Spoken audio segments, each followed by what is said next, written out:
आश्रम का बुवाग्रा, good evening.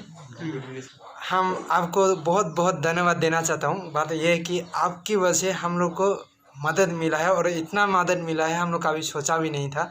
हम लोग बहुत सारे लोगों को हेल्पलाइन भी फ़ोन किया है, बहुत सारे लोगों को मदद भी मांगा है, लेकिन किसी ने मदद नहीं किया। सिर्फ आपकी बदौलत आज हम लोग जिंदा है बुवाग्रा।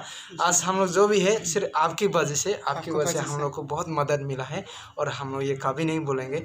आप हमारे लिए इतना कर रहे हैं, हम क्या बात है बुवाग्रा, जितना भी बात करूँगा बहुत कम होगा। तो थैंक यू सो मच।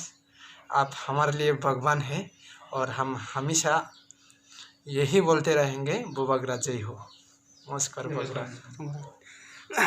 बुवाग्रा ना कक कसाना मुसुङो नोंसिनि बागै बेतलाय क्लाय नोंसिनि बागै आसुके हेल्प क्लाइमेन बागै सिनिटिफ्रा सानि बागै बुवाग्रा नों आयुग लक्टम जतन जय बुवाग्रा। जय बुवाग्रा।